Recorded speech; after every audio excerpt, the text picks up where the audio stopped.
C'est merveilleux ce qui peut se passer quand le Seigneur a la place à laquelle il a droit. C'est un changement à vue, même chez les hommes de premier plan. Vous vous souvenez du récit des évangiles? Vous vous souvenez de ce qu'ils étaient, ces 11 disciples? Leur inaptitude de tous les instants à entrer vraiment dans la pensée de leur maître, la longue histoire de ces déceptions avec eux, de leur déficit constant. Oh, mais quels hommes ils sont devenus maintenant! Quelle transformation! Leur impuissance, elle s'est changée en victoire. On ne pouvait pas compter sur eux, et les voilà, maintenant, hardis et courageux, comme des lions, et on voit très bien qu'ils ne reculeront pas devant la mort. Ils faisaient grand cas de leur maître auparavant, c'est vrai, mais quand venait l'occasion de le prouver par des actes, toute leur belle profession de foi s'évanouissait comme fumée. « Je te suivrai jusqu'à la mort », protestait l'un. En quelques heures après, il déclarait avec des imprécations qu'il ne le connaissait pas. Mais regardez-le maintenant. Malgré toutes les formes d'opposition qu'il rencontre, il va droit son chemin comme représentant de son Seigneur. Et c'est un chemin qui le mène effectivement à la mort. Que leur est-il donc arrivé? Jésus a été élevé à la dignité suprême et le Saint-Esprit a fait descendre dans la vie même de ces hommes toute la signification, toute la dynamique et tous les effets bienfaisants de ce régime nouveau.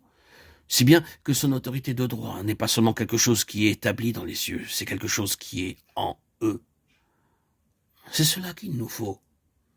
De quoi, en effet, avons-nous besoin? De quoi ai-je besoin?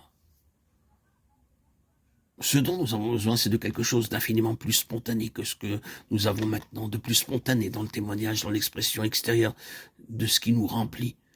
Notre vie chrétienne est tellement encombrée, si j'ose dire, de doctrines, d'enseignements, de vérités, de toutes sortes de choses auxquelles nous croyons que nous aimons parce qu'elles concernent le Seigneur Jésus, pour lesquelles nous serions prêts à donner notre vie. Et à côté de tout cela, il y a cette absence de quelque chose, un je ne sais quoi qui limite le jaillissement spontané de la vie intérieure.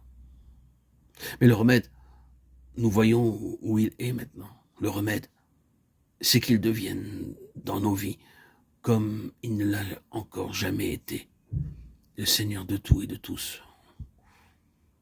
Le Seigneur, c'est tout. Mais c'est un tout qui est grand, et c'est cela qu'il nous faut.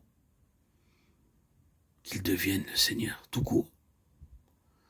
Nous pourrions continuer et nous attarder longtemps encore autour de cette bienfaisante réalité, si grande, si merveilleuse, qu'on n'en parlera jamais trop.